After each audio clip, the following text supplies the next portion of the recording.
Estamos no mês de maio deste ano de 2023 e ainda no período pascal. Caríssimos irmãos e irmãs, sejam bem-vindos a mais um áudio deste meu canal. Lembramos que para o mês de maio o tema de oração proposto pela Igreja do Brasil refere-se a Nossa Senhora. É o mês das noivas, é o mês das mães e, consequentemente, também vai ter aí dia 1º de maio, mês dedicado a São José Trabalhador. Então, iniciamos este áudio fazendo o sinal de nossa fé. Pelo sinal da Santa Cruz, livrai-nos Deus Nosso Senhor de todos os nossos inimigos. Em nome do Pai, do Filho, do Espírito Santo. Amém. Iniciamos também lembrando o tema de oração da Rede Mundial de Oração do Papa para o mês de maio. A intenção é pelos movimentos e grupos eclesiais. Rezemos para que os movimentos e grupos eclesiais redescubram cada dia a sua missão evangelizadora, pondo os próprios carismas ao serviço das necessidades do mundo. Vamos iniciar rezando para o nosso Brasil, de início, para o Papa Francisco, suas intenções, né? Devemos sempre rezar para o Papa. A antífona deste período, que no caso é o período do tempo pascal, o Regina Coeli, ou Coeli, não sei como se pronuncia. Rainha do céu, alegrai-vos, aleluia, pois o Senhor que merecestes trazer em nosso seio, aleluia, ressuscitou como disse, aleluia. Rogai a Deus por nós, aleluia, alegrai-vos, exultai, ó Virgem Maria, aleluia. Porque o Senhor ressuscitou verdadeiramente, aleluia. Ó Deus, que pela ressurreição de vosso Filho, nosso Senhor Jesus Cristo, fizeste brilhar no mundo a alegria, fazei que pela intercessão da Virgem Maria, sua mãe, cheguemos às alegrias da vida eterna, por nosso Senhor Jesus Cristo. Amém. Vamos rezar também uma oração de Santo Afonso Maria de Ligório a Nossa Senhora. Lembramos que Santo Afonso Maria de Ligório, patrono dos redentoristas, fundador do carisma redentorista, ele escreveu um livro chamado Glórias de Maria e tem um outro referente a Senhor Jesus Cristo, né? E ele sempre foi um santo mariano. Então rezemos aqui uma oração que ele dedicou a Nossa Senhora, com o título Mãe de Coração Bondoso. Venero, ó Santíssima Virgem Maria, o vosso puríssimo coração, delícia e repouso de Deus. Coração todo cheio de humildade, de pureza e de amor divino. Infeliz pecador, venho a vós com o coração todo manchado e chagado. Ó Mãe de piedade, não me desprezeis por me verdes assim, mas redobrai de compaixão e socorrei-me. Não busqueis em mim para ajudar-me nem virtude nem méritos. Estou perdido e só mereço o inferno. Peço-vos que só olheis para a confiança que tenho em vós e para o propósito em que estou de emendar-me. Diante de vossos olhos coloco quanto Jesus fez e padeceu por mim. Abandonai-me se fordes capaz. Apresento-vos todos os sofrimentos de sua vida, o frio que padeceu no presépio, a sua fuga para o Egito, o sangue que derramou, a pobreza, os suores, a tristeza, a morte que suportou por meu amor, estando vós presente. E por amor de Jesus empenhai-vos em salvar-me. Ah, minha mãe, não quero nem posso recear ser repelido, agora que recorro a vós e vos peço que me ajudeis. Se isso temesse, faria injúria à vossa misericórdia, que anda buscando miseráveis para os socorrer. Senhora, não recuseis vossa piedade àquele a quem Jesus não recusou seu sangue, mas os merecimentos deste sangue não me serão aplicados, se não me recomendardes a Deus. De vós, pois, espero a minha salvação, e não vos peço riquezas, honras, nem outros bens da terra, peço-vos a graça de Deus, o amor para com vosso Filho, o cumprimento de sua vontade e o paraíso para amá-lo eternamente. Será possível que não me ouçais? Não, vós já me entendestes, assim espero. Já me procurastes a graça que pretendo, já me tomaste sob vossa proteção. Minha mãe, não me deixeis continuar a rogar por mim, até me verdes salvo no céu, para louvar e render-vos as devidas graças eternamente. Amém. Não é comum, mas para este mês de maio e talvez para os próximos, vou estar sempre rezando uma oração dedicada a São José. Apesar de março ser o mês dedicado a São José, para este ano, até dezembro pelo menos, vou estar rezando uma oração dedicada a ele para que nós possamos estar mais íntimos deste santo, o esposo de Nossa Senhora aqui na terra e pai nutrício do menino Jesus, né? E também colocamos, ou particularmente coloco esta oração, especialmente para o ministério do Papa Francisco aqui na terra. Ele tão devoto de São José. Coloquemos também nossos sacerdotes, nossos bispos e arcebispos, bispos auxiliares, nossas dioceses e arquidioceses, sacerdotes, presbíteros, diáconos, transitórios ou permanentes, e também todos os seminaristas no casto coração de São José. Oração a São José. São José, tu foste a árvore abençoada por Deus, não para dar frutos, mas para dar sombra. Sombra protetora de Nossa Senhora, tua esposa, sombra de Jesus que te amou de Pai e ao qual tu te entregastes totalmente. Tua vida, feita de trabalho e de silêncio, me ensina a ser eficaz em todas as situações. Me ensina, acima de tudo, a esperar na obscuridade firme na fé. 7 dores e 7 alegrias exumem tua existência. Foram as alegrias de Cristo e de Maria, expressão de tua dedicação sem limites. Que teu exemplo me acompanhe em todos os momentos, florescer onde a vontade do Pai me colocou, saber esperar, entregar-me sem reservas, até que a tristeza e a alegria dos outros sejam minha própria tristeza e minha própria alegria. Amém. Na sequência, a liturgia da palavra. E nesse dia 13 de maio de 2023, cor litúrgica é a branca, quinta semana da Páscoa, sábado, dia de Nossa Senhora de Fátima. Bom, o pitaco vai ter pitaco, né? Mas o pitaco do dia vai girar em torno de Nossa Senhora de Fátima.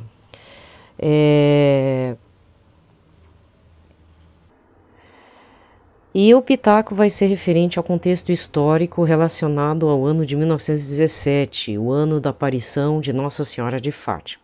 Recordando, para você que não sabe, para você que é jovem, para você que está alheio ao planeta, em 13 de maio de 1917, Nossa Senhora de Fátima aparece aos 3 pastorzinhos. Lembrando que antes disso, o anjo de Portugal fez uma espécie de preparatório com eles.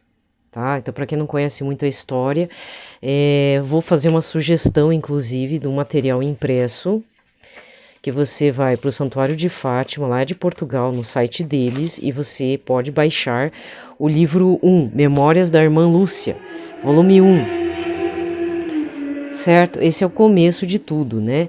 São 4 livros das Memórias da Irmã Lúcia, mas os outros são disponibilizados para venda. Esse aqui eu consegui imprimir diretamente, né, como alguns outros documentos relacionados à aparição de Nossa Senhora de Fátima. Eu ia fazer uma leitura, mas é muito longo as coisas ali, não dá para fazer um excerto, então fica como indicação de leitura que você pode baixar no site oficial do Santuário de Fátima de Portugal, os documentos lá em PDF, tá? Mas eu não vou falar da aparição. Todo mundo vai falar da aparição, dos segredos, dos 3 segredos, dos 2 segredos, né? 2 segredos já aconteceram, né? Mas o 3º segredo ainda está muito atual. Pode ser que aconteça ainda. Foi revelado, mas é muito enigmático, né? Mas pode ser que aconteça ainda.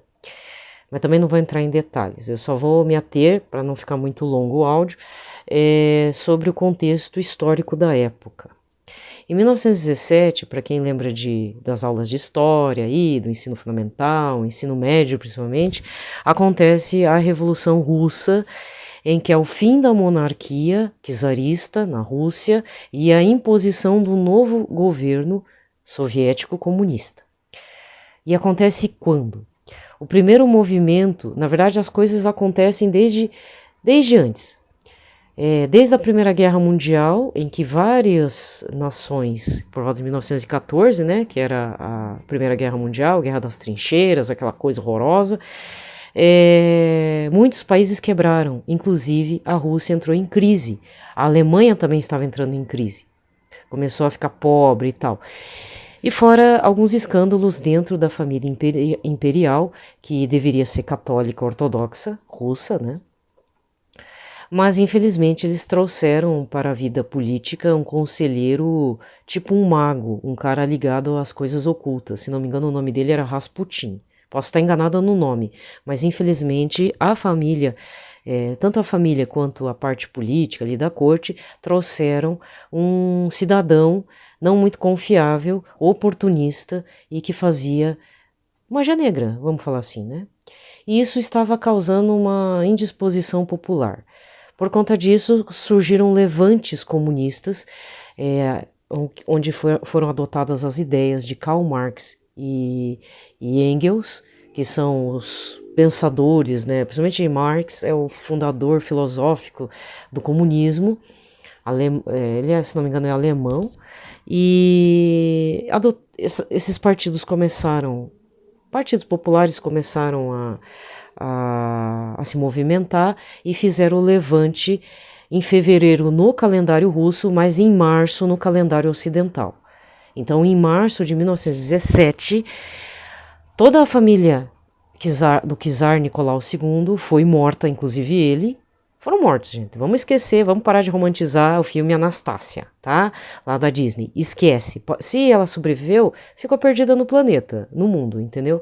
Mas bem nesse ano houve essa deposição. Não foi uma deposição qualquer, causou um grande, sabe? Foi algo que deu um transtorno enorme para toda a Europa monarquista, principalmente entre as famílias reais. O czar era de uma grande família ali da Europa, ele tinha muitos primos, príncipes né, e até futuros reis, e com essa morte e a não foi uma mera deposição, não foi assim um golpe de Estado como foi no Brasil, foi algo muito violento e liderado por Lenin, o conhecido Lenin, né? E lá por novembro do calendário ocidental de 1917, esse governo comunista moderado, porque eles queriam implantar uma coisa moderada, infelizmente os radicais comunistas soviéticos depuseram esse novo governo, olha só o movimento, e colocaram o partido bolchevique no poder, que era o extremista, que aí sim, aí até expulsaram e perseguiram seus compatriotas, né, que no caso um deles era o Trotsky, que ele fugiu da Europa, foi parar no México, foi amante daquela artista Frida Kahlo, que era simpatizante do comunismo, mas ele foi morto lá mesmo. Né, para você ver como veio um outro movimento de governantes, de partidários desse novo governo, mais violentos, mais agressivos, e queriam uma coisa mais fechada, que virou a União Soviética, a URSS. Tá? Então, por que eu estou falando, dando essa introdução, esse contexto histórico? E bem no dia de Nossa Senhora de Fátima. Eu podia estar aqui, na verdade eu já gravei esse áudio. Eu gravei ontem às 12 da manhã. Não, ontem não, essa madrugada, né? Mas eu tô gravando novamente porque eu senti que não ia dar certo. Mas eu vou fazer a indicação do livro mesmo assim. Porque senão vai soar uma coisa muito alarmista, essas coisas. Mas existe um livro também, não que vai falar sobre o contexto histórico, mas já falando do futuro, que é o livro azul do Padre Gobi, do movimento sacerdotal mariano. O título mesmo é Aos Sacerdotes, Filhos Prediletos de Nossa Senhora. Se você gosta de profecias, gosta de ficar tribulado, gosta de ter umas ideias e tal, esse é o livro. Não precisa procurar a teoria da conspiração, não, tá? Pode ler esse livro que ele vai te dar todas as tribulações possíveis e inimagináveis. Como conseguir o livro?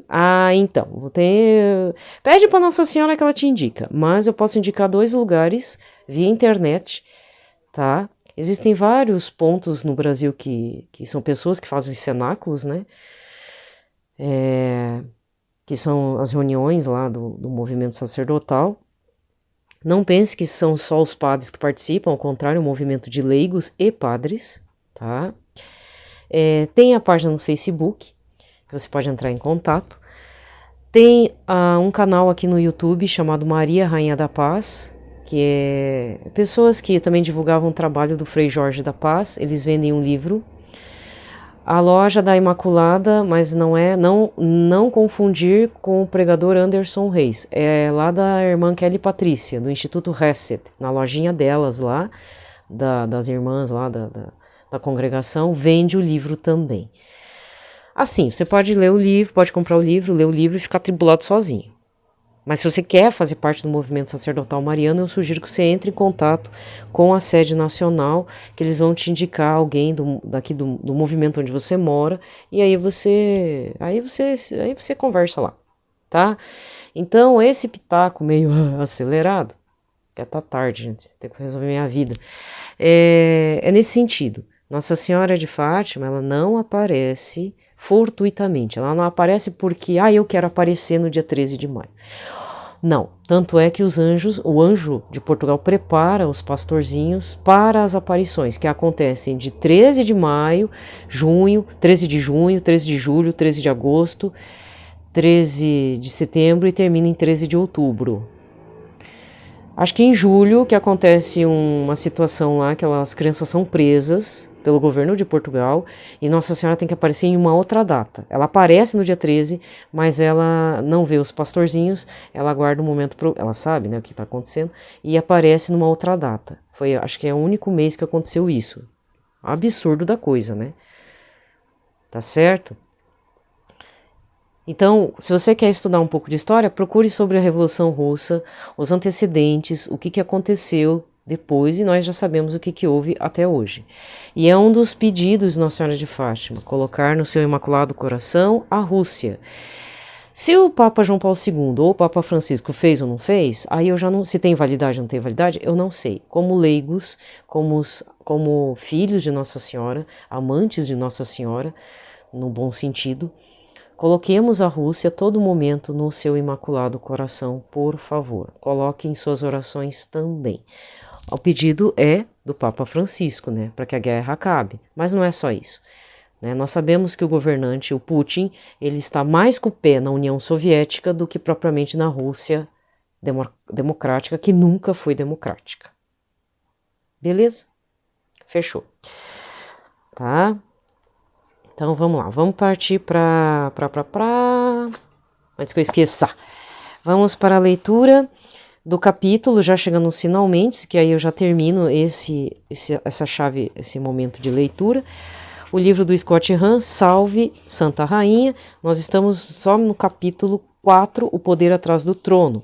E hoje vamos falar do subcapítulo A Chave de Davi, um trecho dele, porque é um capítulo um pouquinho longo, tá? Quer dizer, uma parte do capítulo um pouco longa. Sem os acontecimentos da vida de Davi, não podemos nem começar a entender a vinda de Jesus Cristo. Sua ascendência davídica foi essencial não só para sua autocompreensão, mas também para as expectativas de seus contemporâneos e para a reflexão teológica de seus primeiros discípulos, tais como São Paulo e São João. O Messias seria o filho de Davi, também filho de Deus. O eterno rei descenderia da casa de Davi, do clã de Davi. Quando o filho varão veio para governar as nações, ele o faria como um rei davídico, com cetro de ferro, como o próprio Davi tinha cantado. No entanto, essa relação tipológica não cessaria com o fato da realeza, que incluiria muitos detalhes insignificantes da monarquia. Como Davi estabeleceu uma cidade santa em Jerusalém, assim o seu sucessor final criaria uma Jerusalém celeste. Como o primeiro sucessor de Davi reinou ao lado de sua rainha-mãe, assim também o faria o seu último e eterno sucessor. A monarquia de Davi encontra seu perfeito cumprimento no reinado de Jesus Cristo, e nunca houve um reino de Davi sem uma rainha davídica, a mãe do próprio rei e a rainha-mãe. Somente com essa chave de entendimento de Davi, nós podemos desvendar os mistérios, por exemplo, das bodas de Caná. Maria se aproxima de seu filho para interceder pelas pessoas, exatamente como Betsabá falara com Salomão em nome de Adonias. Maria aconselha seu filho sobre o assunto em questão, ainda que ela aconselhe os outros a obedecer a seu filho, e não a ela. Jesus então fala para sua mãe como seu superior, mas para defender o pedido, o conselho dela, exatamente como se poderia esperar de um rei davídico que cede ao desejo de sua mãe. Essa mesma chave de interpretação de Davi destrava os mistérios da mulher no livro do Apocalipse.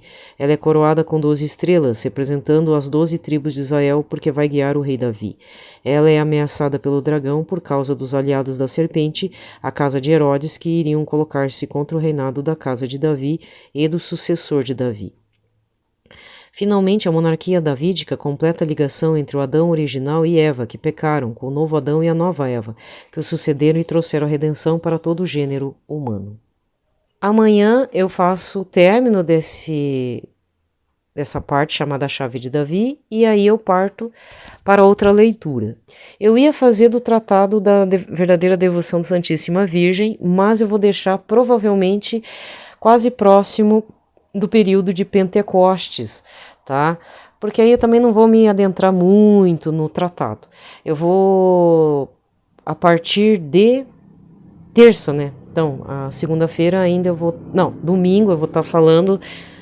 Domingo, tá. Então, segunda-feira eu já parto para uma outra leitura, que eu vou fazer como surpresa, tá?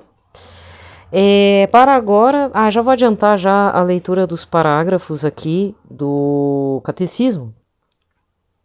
Vamos para o parágrafo 721 a 722 do Catecismo da Igreja Católica. Alegra-te, cheia de graça. Olha, coincidiu com Nossa Senhora.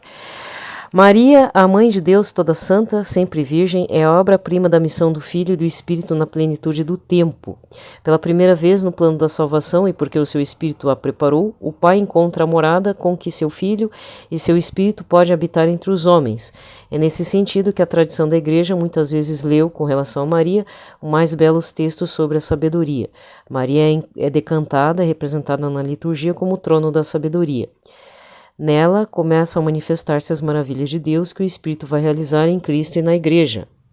O Espírito Santo prepara Maria com sua graça. Convinha que fosse cheia de graça, a mãe daquele em quem habita corporalmente a plenitude da divindade. Por sua graça, ela foi concebida sem pecado, com a mais humilde das criaturas, a mais capaz de acolher o dom inefável do Todo-Poderoso, e é com razão que o anjo Gabriel a saúda como a filha de Sião, alegra-te. É a ação de graças de todo o povo de Deus e, portanto, da Igreja, que ela faz subir ao Pai, no Espírito Santo, em seu cântico, enquanto traz em si o Filho Eterno. Acabei de lembrar que eu deveria ter lido o parágrafo 719 e 720.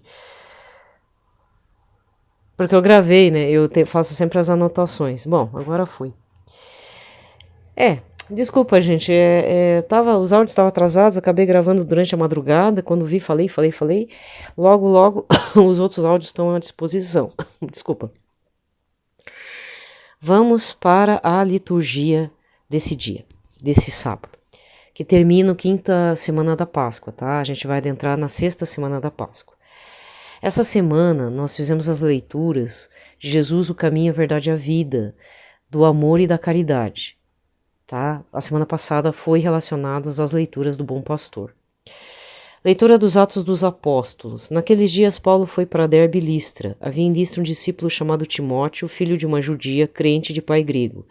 Os irmãos de Listra e Icônio davam bom testemunho de Timóteo. Paulo quis então que Timóteo partisse com ele. Tomou consigo e circuncidou-o por causa dos judeus que se encontravam nessas regiões, pois todos sabiam que o pai de Timóteo era grego. Percorrendo as cidades, Paulo e Timóteo transmitiam as decisões que os apóstolos e anciãos de Jerusalém haviam tomado e recomendavam que fossem observadas. As igrejas fortaleciam-se na fé e, de dia para o dia, cresciam em número. Paulo e Timóteo atravessaram a Frígia e a região da Galácia, pois o Espírito Santo os proibira de pregar a palavra de Deus na Ásia. Chegando perto da Mísia, eles tentaram entrar na Bitínia, mas o Espírito de Jesus os impediu. Então atravessaram a Mísia e desceram para Troade. Durante a noite, Paulo teve uma visão. Na sua frente estava de pé um macedônio que lhe suplicava: venha a Macedônia e ajuda-nos. Depois dessa visão, procuramos partir imediatamente para a Macedônia, pois estávamos convencidos de que Deus acabava de nos chamar para pregar-lhes o Evangelho. Palavra do Senhor. Responsório de hoje é o Salmo 99 ou 100, com o refrão: aclamai o Senhor a terra inteira. Aclamai o Senhor a terra inteira, servi ao Senhor com alegria, ide a ele cantando jubilosos. Aclamai o Senhor, ó terra inteira. Sabei que o Senhor só Ele é Deus, Ele mesmo nos fez e somos seus, nós somos seu povo e seu rebanho. Aclamai o Senhor, ó terra inteira. Sim, é bom o Senhor e nosso Deus, sua bondade perdura para sempre, seu amor é fiel eternamente. Aclamai o Senhor, ó terra inteira. Evangelho de hoje, João 15, versículos 18 a 21. Naquele tempo, disse Jesus aos seus discípulos: Se o mundo vos odeia, sabei que primeiro me odiou a mim. Se fosseis do mundo, o mundo gostaria daquilo que lhe pertence. Mas porque não sois do mundo, porque eu vos escolhi e apartei do mundo, o mundo por isso vos odeia. Lembrai-vos daquilo que eu vos disse: o servo não é maior que seu senhor. Se me perseguiram a mim, também perseguirão a vós. Se guardaram a minha palavra, também guardarão a vossa. Tudo isso eles farão contra vós por causa do meu nome, porque não conhecem aquele que me enviou. Palavra da salvação. Bem, aqui termina a liturgia da palavra e vamos recordar o Evangelho do dia 7 de maio, quinto domingo da Páscoa. João 14, versículos de 1 a 12. Tá certo? Gente, desejo a todos um ótimo sábado, um ótimo fim de semana. Amanhã é o domingo, né, do Senhor. Sexto domingo da Páscoa, já entramos na finalização. Deixa eu só ver do que se trata. Qual que é o tema, né? A chave de leitura para os evangelhos da semana que vem.